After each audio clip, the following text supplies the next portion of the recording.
Lahore astronomical society की जुलाई की monthly meeting में आप सबको बहुत बहुत खुशामदीद। आज का हमारा टॉपिक एस्ट्रोनॉमी का equipment. Over the years decades हमने ये देखा है कि छोटी सी पायरेट टेलीस्कोप से लोगों ने शुरू किया और जो कुछ पॉसिबल था उसे ज़्यादा किया। उसके बाद पाकिस्तान में कम से कम लाहौर में, इस्लामाबाद में, कराची में इतनी टेलीस्कोप्स हैं।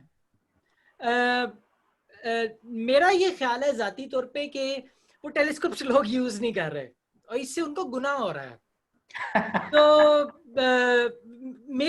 मेरा जो दिल है और हम सब का जो दिल है वो ये कि टेलीस्कोप्स को विजुअली आप यूज करना चाहते हैं जरूर करें, इमेजिंग करना चाहते हैं जरूर करें, लेकिन उनको यूज करें।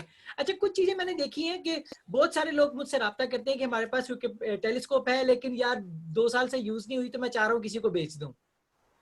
मतलब मैं यानी ये बात मेरे लिए बड़ी तकलीफ दे होती है। तो मैं ये चाहूंगा कि इब्तदाइये में हम इतनी बात जरूर करें कि आज का सेशन खास तौर पर ये जो कॉम्प्लेक्सिटी इन्वॉल्व्ड है, यार ये आईपीएस है क्या, ये बारलो, ये पावरमेट क्या चीज है, केबल्स का क्या करना है, कंट्रोलर्स क्या बुलाए हैं, हम आपको दिखा दिखा करना आपकी जितनी हेल्प कर सकते हैं फॉर बिगिनर्स और इंटरमीडिएट लेवल के लोगों के लिए, हम आपको हेल्प आउट कर सकें कि इसके साथ आप क्या क्या कर सकते हैं। और रज के सवाल करें हमसे, हमें नहीं आता होगा तो हम इसके बावजूद आपको उसका जवाब जरूर देंगे। ओ मेरे भाई बेहतरीन। अच्छा चलें जी, थैंक यू सो मच। और मैं शुरू करना चाहूंगा सबसे बेसिक तरीन इक्विपमेंट से। शुएब साहब, आपके आसपास कोई एक बेसिक सा कैमरा मंडला रहा है, जरा दिखाइए। जी जी, मैं आपको दिखाता हूँ। ये एक ये DSLR, it's a normal thing. और ये इसके आगे से यहाँ पे इसके ये लेंस, कोई भी लेंस हो, ये अटैच हो जाता है। इसको आप चांद की तरफ करें, फोकस करें और ये वाला बटन दबा दें तो आपकी चांद की तस्वीर खिंच जाएगी और आप एस्ट्रो फोटोग्राफी में आ जाएंगे। It is that simple. ठीक है जी, that is what astro photography is all about. आपके पास एक कैमरा होगा, सर्किट लेंस भी होता है, तो वो आप सीधा उसकी तरफ करें और ये वाला बटन दबा दें, you will have a picture over here. बाकी कहानी बाद में स्टार्ट करेंगे, लेकिन you have entered the real. और मैं ये कहना चाहूंगा, शुएब साहब ने जो बात की है ना, वो इतने ही सादा अंदाज में बात की है और बिल्कुल सही बात की है कि आपको सिर्फ करना ये है कि आपके घर में किसी तरह का भी कैमरा है, DSLR किसी तरह का भी, आप चांद की तस्वीर लें, चाहे छोटा सा चांद नजर आए, आउट ऑफ फोकस हो, और हमारे अपने लोकल एस्ट्रोनॉमर्स के जो पेजेस हैं हमारे लास्ट के, उसमें आप शेयर करें और फिर उसमें सवाल पूछें, यार ये चांद इस वक्त मुझे नजर आया है, अब इससे आगे मैंने क्या करना है, इसको इम्प्रूव मैंने कैसे करना है, उसके बाद हम आपके पीछे पड़ जाएंगे। बिल्कुल सही। एंड सो ये DSLR शुएब साहब ने दिखाया, और शुएब साहब ये मेरे पास भी एक DSLR है, और इस पे अगर हम देख सकें, ये आगे मैंने एक ट्यूब सी लगाई हुई है। जी जी बिल्कुल, जी बिल्कुल। ये ये आपके पास भी है? जी मेरे पास भी है। ये देखिए, ये एक्चुअली ये एक ट्यूब नहीं है, इसके ये 2 हिस्से हैं। ये अगर हम इसको खोल लें तो ये 2 हिस्से बन जाते हैं। ठीक है जी। इस कैमरे को, अपने DSLR को अगर टेलीस्कोप के साथ अटैच करना है तो आपको ये 2 पार्ट्स चाहिए। जिस तरह अभी रोशान आपको दिखा रहे हैं, ये टेलीस्कोप में यही पार्ट जा रहा है। ये टी रिंग होता है, ये आप टी रिंग देख सकते हैं। ये टी रिंग आपके कैमरा स्पेसिफिक होता है, नाइकॉन का अलहदा होता है और कैनन का अलहदा होता है। ठीक है जी। और ये अडेप्टर है इसका, ये 1.25 इंच, ये इसका 1.25 इंच है, और ये 1.25 के अंदर, जैसे रोशान आपको दिखा रहे हैं, ये वहाँ पे लग जाता है। बिल्कुल सही। और यहाँ पे जी जी जी जी, and it is very easy to get, इसमें इतनी परेशानी नहीं है, मिल जाता है। ये पाकिस्तान से भी मिल जाता है। ये जो मेरे हाथ में टी अडेप्टर टी रिंग, ये मैंने एक्चुअली दराज से मंगवाई थी। आई गॉट इट फ्रॉम दराज। कराची में एक शॉप है, उनके पास स्टॉक में थी कैनन की T ring. So I got this and it works perfectly fine. बहुत अच्छी है, and I have used it with the DSLR and my telescope. So ये daraz.com से भी मिल जाती है पाकिस्तान के अंदर। You don't have to order it from China और अमेरिका। ये पाकिस्तान में चीजें अवेलेबल हैं, and this is to attach your DSLR to a camera, ये बहुत ही I think कोई 800-900 rupees की थी ये. I think yeah, almost. And that's all you need to attach a basic camera DSLR, Canon DSLR to a telescope. So it's a good way to start. हाँ, यहाँ पे आके लगता है, ये देखिए, ये आप ये इसके साथ लग जाएगा, और ये आप इसको घुमा के देख लें, ये इस तरह अंदर चला जाता है इसके, और ये फिट हो गया. टी रिंग और टी अडेप्टर्स में एक चीज का बस ख्याल रखना है खरीदते वक्त कि जो आपका कैमरे का मैक है, जो उसका मैन्युफैक्चरर है, उस वाली टी रिंग लेनी है. तो नाइकन वाले के लिए नाइकन की टी रिंग होती है, कैनन के लिए कैनन की टी रिंग होती है. ये इसके आगे टी रिंग हमने लगाया, और एक आपने टर्म सुनी होगी बार्लो की, ये बार्लो होता है, ठीक है जी. ये 2x बार्लो, ये आपको नजर आ रहा होगा, ये 2x लिखा हुआ है यहाँ पे. ये आपके इमेज को डबल मैग्नीफाई कर देता है बेसिकली. ये प्लानिटरी और चांद के ऊपर और सूरज वगैरह के अंदर इसको आप यूज कर सकते हैं. आपकी जो फोकल लेंथ है वो इसको डबल कर देता है आपकी स्कोप की. नहीं, आप ये कह रहे हैं कि सीधा सीधा जो नजर आ रहा है वो डबल मैग्नीफाई हो जाएगा, वो डबल हो जाएगा, वो 2x हो जाएगा. ये बार्लो इस काम का. तो और ये सीधा, ये आप देखें, ये है, ये इसके आगे चला जाता है, ये देखें, ये लग गया. अब ये तैयार है आपके लिए. ये आप इसके साथ डबल आपका ये मैग्नीफाई अब आप इसने कर दिया. अब आप जिस तरह रोशान की टेलीस्कोप का आप देख रहे हैं, ये यहाँ से एंटर होगा, इस तरह लग जाएगा, and then you are good to go for, हाँ यहाँ पे, और you are good to go for focusing और इमेजिंग के लिए तैयार है. ये नेकेड आई के लिए अगर आपने सिर्फ ढूंढने हैं टारगेट्स, तो ये नीचे से रॉकेट की तरह लॉन्च होता हुआ आ रहा है. ये है जी हमारी star pointer laser. This is my laser in my hand. It's easy when you're in a star party. आप 3-4 लोग दोस्त इकट्ठे हुए हैं, या if you're observation कर रहे हैं, it's good to say कि वो देखें, वो वाला स्टार जो है ये फलां स्टार है, वो वाला जो स्टार है वो actually planet है, and वो वाली object जो है वो actually Andromeda है. So it's very useful to point, get your bearings कि आप आसमान में किस हिस्से को देख रहे हैं, किस objects को देख रहे हैं. Especially अगर दो लोग साथ खड़े हो, एक दूसरे को चीजें दिखाने में ये कर सकता है. ये बहुत हैंडी चीज है लेजर. और वैसे भी हम सब जरा नर्डी गीकी साइड पे, हमें लेजर बहुत फैसिनेट करते हैं बचपन से ही, तो ये भी एक फायदा है. तो फाइंडर स्कोप की रोशान ने बात की थी, ये होता है finder scope, and it comes in many different shapes and sizes. अभी आप देखेंगे when we go side the main telescope room, मेरे जो मेन स्कोप है उसके ऊपर दो और मुख्तलिफ किस्म के स्कोप्स लगे. एक है रेड डॉट फाइंडर जो रेड डॉट दिखाता है, एंड एक है जो उमेर का मेरे सामने पड़ा है, दिस इज अ टेलरैड फाइंडर. टेलरैड में चाहे आप 3 फुट दूर से देखें, ये बैक पे इसका एक लेंस होता है, उससे आपको रिंग्स बने हुए नजर आ जाते हैं, और जो ब्राइट स्टार्स हैं जो नेकेड आई से आप आसानी से देख सकते हैं, वो आप इसके डेड सेंटर में ला सकते हैं. It is so easy to use. Finder scopes की बात हो रही है, टेल रैड की बात हो रही है, तो रेड डॉट का जिक्र किया था समीर ने. सो ये आमतौर पे आप जब थोड़ा सा बिगिनर टेलीस्कोप लेंगे, उसके साथ ये एक आती है बड़ी फैंसी सी चीज, और ये रेड डॉट साइट है, विच इज अगेन इसका मकसद वही है, फाइंड करना आपका टारगेट. सो ये अगर आप इसको इस साइड से देखेंगे तो आपको एक उसके अंदर वो देखें लाल लेजर का नुक्ता नजर आ रहा है.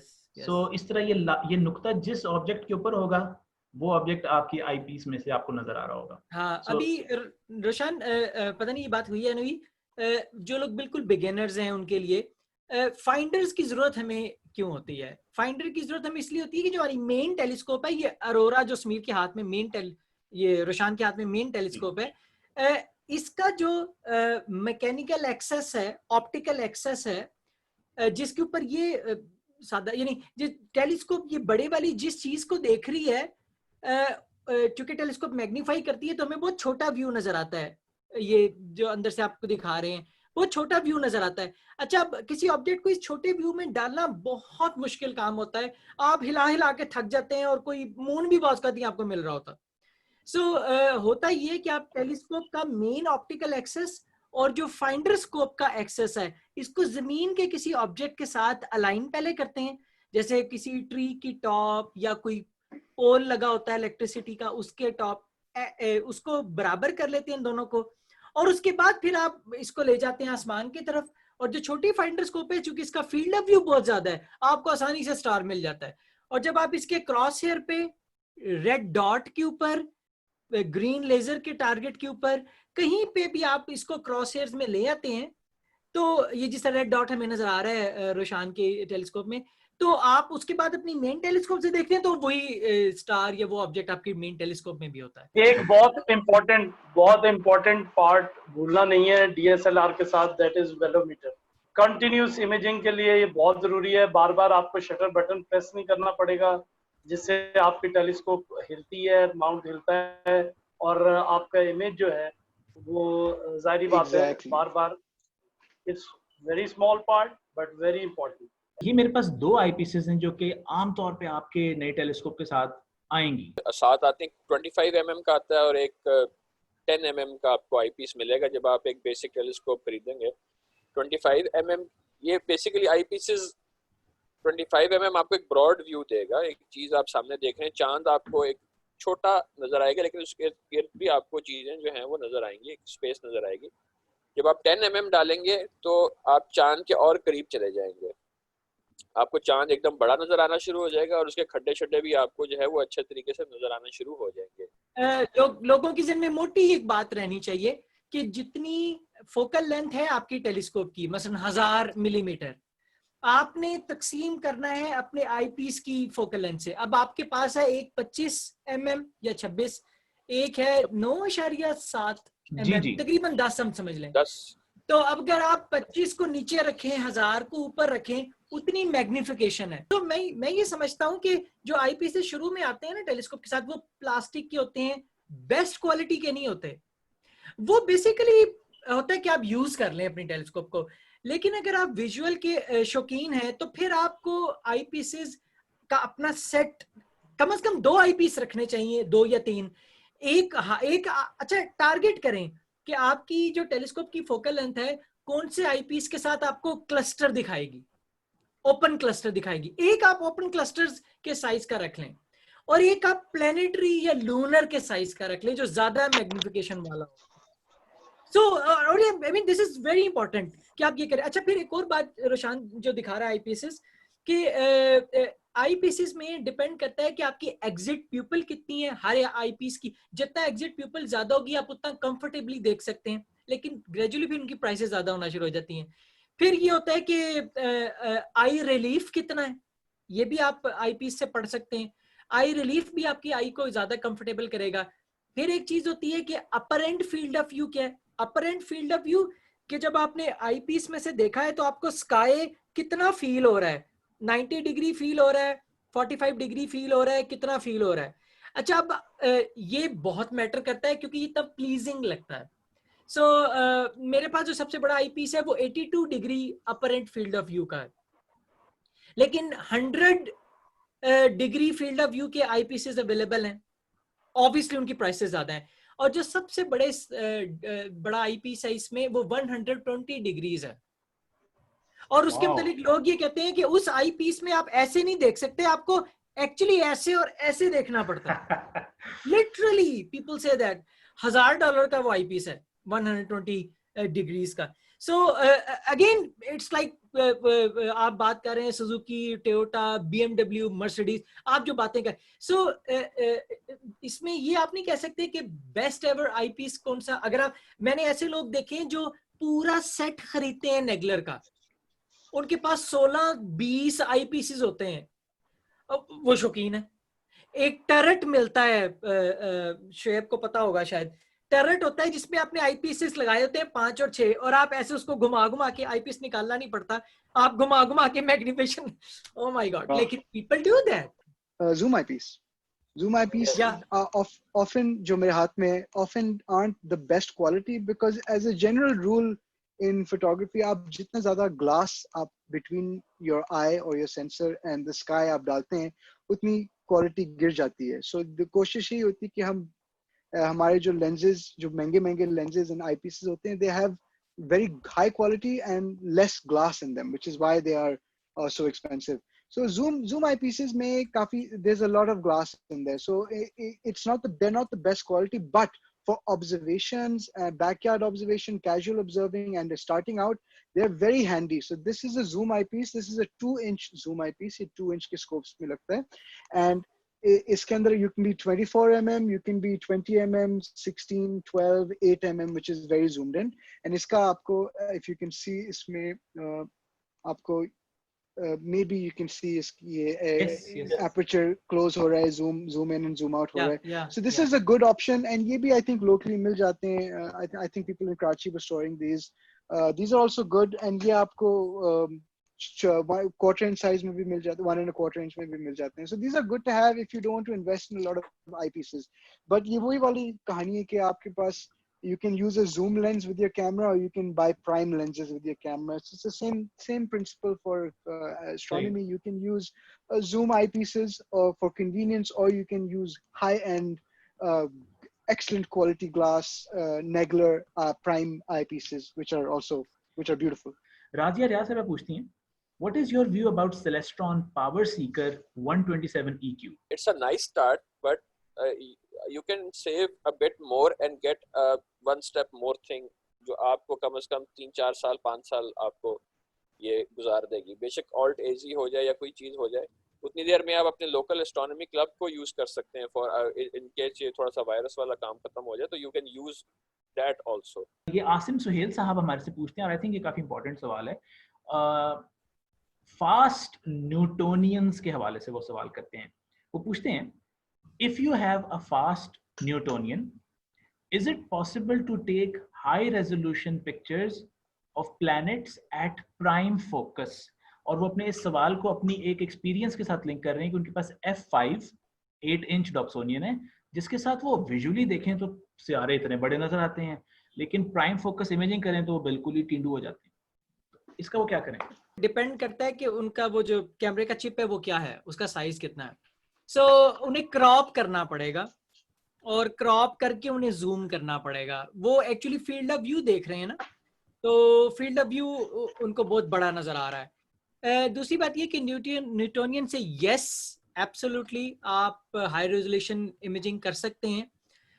आपके जो कैमरे हैं उनके पिक्सल साइज बहुत छोटे होते हैं. जितना पिक्सल साइज छोटा होगा उतनी एक तरह की मैग्निफिकेशन ज्यादा हो जाएगी. सो उसके बाद अगर आप एक तो सिंगल क्लिक वाला सिस्टम है ना, तो एक तो वो कर लें, फाइन.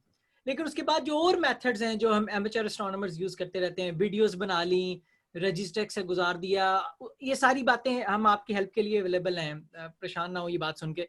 तो वो अगर आप कर लें तो बहुत इमेजेस आप अच्छे निकाल सकते हैं. और न्यूटोनियन से प्लैनेटरी इमेजिंग बहुत ज्यादा लोग करते हैं.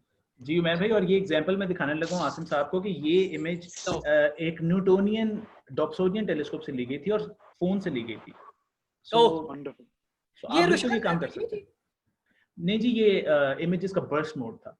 ठीक है. अच्छा आप देखिए, बर्स्ट मोड है, इसमें आपको सैटर्न का रिंग बिल्कुल क्लियरली आइडेंटिफाइड है. सैटर्न के रिंग्स में जो एक स्याह हिस्सा हमें गैप नजर आता है, वो गैप बड़ा क्लियर नजर आ रहा है. प्लस वो रिंग का हिस्सा जो ओरिजिनल प्लैनेट की तरफ है, जो बहुत डिम होता है, वो भी आपको कहीं ना कहीं फील हो रहा है, और ये बर्स्ट मोड में है. एक और भी हैक है फॉर प्लैनेटरी इमेजिंग. वो है कि आपका ये स्कोप है, स्कोप के अंदर आपने आईपीस लगाया एंड आपने देखा प्लैनेट बड़ा अच्छा नजर आ रहा है. बट आप कैमरा लगाएंगे तो आपको छोटा नजर आता है, because as Umar said sensor size and all makes big difference. लेकिन एक पीस ऑफ किट आती है, इट्स कॉल्ड टेली एक्सटेंडर. ये लगती है आईपीस के ऊपर, और इसके ऊपर आपका इमेजर लगता है. So this is called eyepiece projection. Camera जो है, कैमरा यहाँ पे लगता है, camera looks down the extender and it looks into the eyepiece, so it's getting magnification through the eyepiece and through the optics of the telescope. So आप इतना करते हैं तो image थोड़ी dim होती है, but it is much more magnified than just camera to the imager. So if you use a eyepiece projection system, like this is just a basic tele extender, ये eyepiece लगा हुआ है, eyepiece के ऊपर ये fit हो गया, यहाँ पे आपका DSLR आ गया, and there you go, you have a zoomed in image. उसके फिर आप video frames लें and stack them and you get a beautiful result. So that's another hack. इसके एक मसला ये है कि finding focus might be a bit of an issue when you're using extenders. So you have to first focus your eyepiece, and then you have to attach your camera and then readjust focus, because वो फिर focus change जाता है according to the sensor position. And sometimes you may need to add extenders or you know, to find the perfect focus. लेकिन your result will be very very rewarding. So राजिया रियाज साहब दोबारा पूछती हैं कि how clear can a 48 megapixel camera show कोई भी तस्वीर telescope से. ये मेरा कैमरा है 12 मेगापिक्सल का, और इससे आपने वो सैटर्न की इमेज देखी थी अभी जो मैंने दिखाई है। सो आप कैमरे को आईपीस के ऊपर रखें और शुरू हो जाएं, मेगापिक्सल को छोड़ दें। तलहा अहमद साहब ने बताया है कि finally he got a telescope today. तो तलहा साहब आपको बहुत मुबारक हो। Congratulations. ओए होए Very nice. बादल जी, आने जी, वाले जी। हैं। बादल आने वाले हैं। Thank you Talha. अब देखेंगे कि इंशाल्लाह 2-3 दिन में तूफान आएगा। मोहम्मद तैयब सलीम कहते हैं कि रिफ्लेक्टर टाइप टेलीस्कोप बिगिनर्स के लिए गुड है या कोई और टेलीस्कोप आप सजेस्ट करेंगे? मैं अगर आपको अपना ओपिनियन दूं तो मैं आपको रिफ्रैक्टर कहूंगा, रिफ्लेक्टर ना लीजिएगा शुरू के लिए। If you want my opinion, Same here. refractors, I find that refractors थोड़े महंगे होते हैं for a beginner. I would suggest a Maxitov Cassegrain or a Schmidt Cassegrain, a 5-inch Maxitov Cassegrain 127 Orion का आता है. It's a fantastic telescope. It's a lifetime telescope and it's very affordable. Or a 6-inch Schmidt Cassegrain is a great beginner telescope as well. ये कोई जिन और भूत नहीं है, ये actually मेरा telescope है जो चादर के नीचे छुपी हुई है. And अभी ये आपको ऊपर जो नजर आ रहा है, ये this is the roof of the observatory. ये अभी खोलते हैं, equipment नजर आ रहा है. I hope you can see in this light. We have astronomical filters. So इसके अंदर मेरे पास luminance filter है, RGB, red, green, blue, H alpha, S2 and O3 filters हैं, and I have yeah, that's it. Just these filters. और फिर clear slot भी है एक. Then उसके आगे we have this little thing.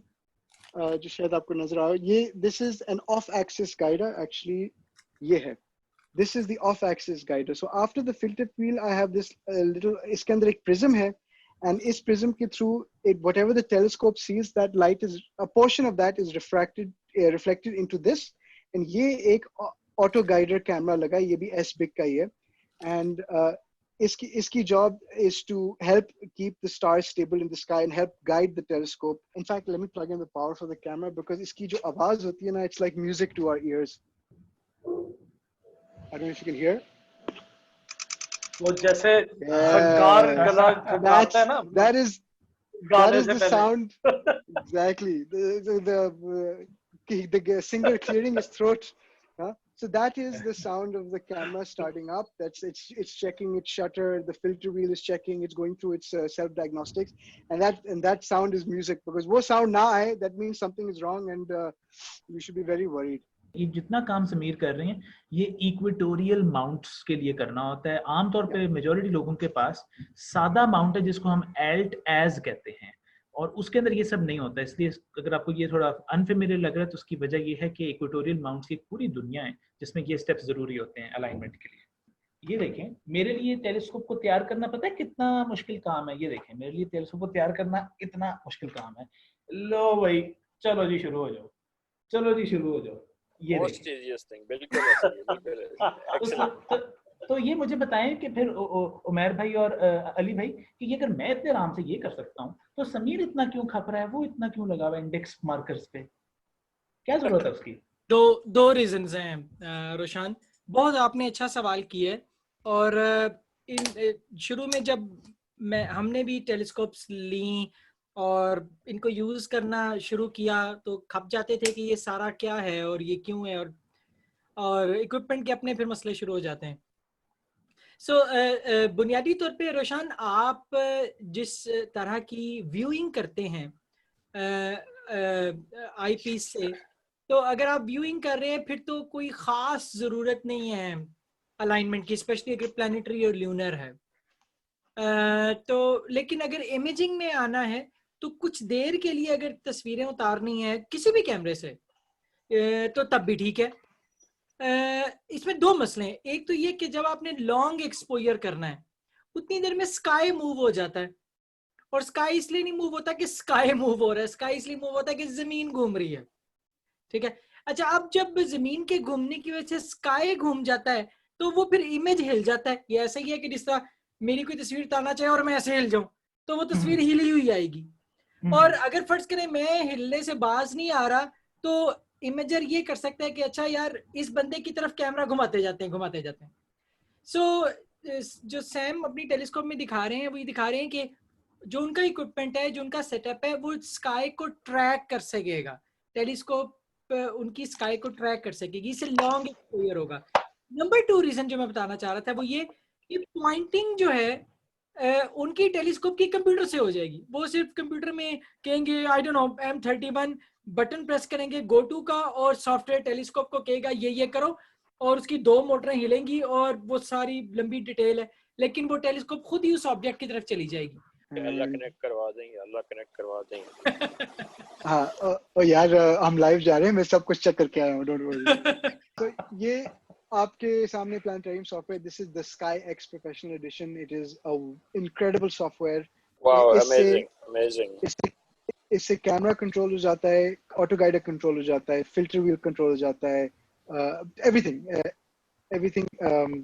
from in your observatory, most things can be controlled from here. So Abhi, if you can see my screen, I've just taken a 20-second exposure of M13. Oh, nice. And this is what M13 looks like through an f6 focal reducer. ये है Wow. dark adjusted है, and this is 20 seconds. अभी मैंने एक 1 minute exposure ले रहा हूँ, इसमें मेरी tracking की गलतियाँ नजर आएंगी, stars जो हैं वो थोड़े से oblong होंगे, but it'll be a much brighter image, and we should hopefully see a little more detail. ये देखेंगे बहुत अच्छी image है ये. But you can see this is the Hercules cluster M13. Somebody requested to see it.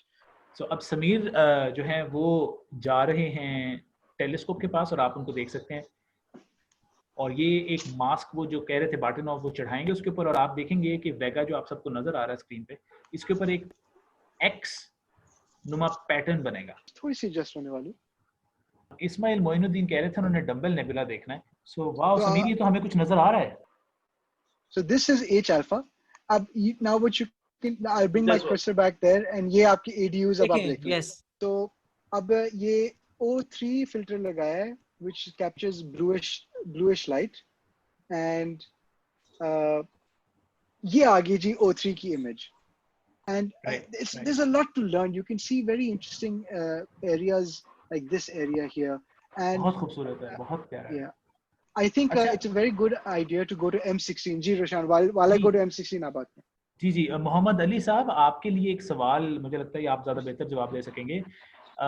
Mohsin Atiq पूछते हैं कि is there a certain rule to follow when you assign false colors in narrow band imaging? क्या हुआ वली भाई, क्यों हंस रहे हैं? मुझे कैसी आ रही है? मैं इसलिए हंस रहा हूँ कि I have broken all the rules all the time. और मुझे पता है कि आप जैसे जो साइंटिफिक लोग हैं उनको एक सर्टेन कलर स्कीम्स में इमेजेस को देखना अच्छा लगता है, आई प्लीजिंग लगता है, लेकिन मेरे जैसे कुछ मैवरिक्स आ जाते हैं मैदान में अपना सामान और मुंह उठा के, और वो कोशिश करते हैं कुछ उन्हीं पिक्चर्स को कोई नए तरीके से प्रेजेंट करने। मैं उसमें आर्गुमेंट ये करता हूँ हमेशा कि देखिए हबल स्पेस टेलीस्कोप भी अपना एक पैलेट यूज करती है, और वो कन्वेंशनल पैलेट से हट के उन्होंने उसकी प्रोसेसिंग की है। तो there is a room even in science कि आप कन्वेंशनल पैलेट से हट के अपना कोई पैलेट डेवलप करते हैं, मगर अगेन आप इतना उससे दूर नहीं हट जाते कि वो बिल्कुल अननेचुरल और ऑब्जेक्ट ऐसे लगे कि जैसे आपने एक कलरिंग बुक ली क्लास 2 में और 3 में, और ऑब्जेक्ट एक बना हुआ था और उसके अंदर आपने जहाँ पे रेड करना था वहां पे आपने ब्लू किया, ब्लू की बजाय कहीं पे ऑरेंज अगर फिल करना था वहां पे ऑरेंज कर दिया। तो इट्स नॉट लाइक दैट। एक मतलब पैलेट अपना आप रखते हैं। बहुत सारे इमेजर्स अगर आप देखें फेसबुक पे तो they are doing very good with developing their own palette for that. जरा पिलर्स को करीब से देखना है, पिलर्स देखें कितने क्लियरली आइडेंटिफाइबल हैं। जरा और सर, जरा और क्या? बस So the thing is, is, oh my god, I have a f6 reducer, so इसमें my scope is a little faster. Natively f10 पे होता है, but now it's at f6. So इसकी zoom capacity जो है focal length कम हो जाती है, but its light gathering ability increases. And I think आज का last object जो होगा will be M51, which is the Whirlpool Galaxy. ये what we are seeing now is a 60-second exposure. Unfortunately, it's a full moon, so थोड़ा सा blurry है, but आपको दो galactic cores नजर आ रही हैं, arms बिल्कुल नजर आ रहे हैं. but that is that's M51. that's the power of CCD. क्या बात या फुल मून में भी ऐसे इमेजेस लेकर देख सकते हैं. अमेजिंग स्टफ है. और इमेजिन करें कि जब मून नहीं होगा, होराइजन से नीचे होगा, तो ये इस तरह का इमेज कैसा आएगा और स्टैकिंग क्या सही करेगी. बात है। तो it was a wonderful session. बहुत मजा आया. सबका शुक्रिया. थैंक यू सो मच जितने लोगों ने हमें ज्वाइन किया, हमसे बातें की, और ये हमारी लास्ट की team. Thank you so much everyone.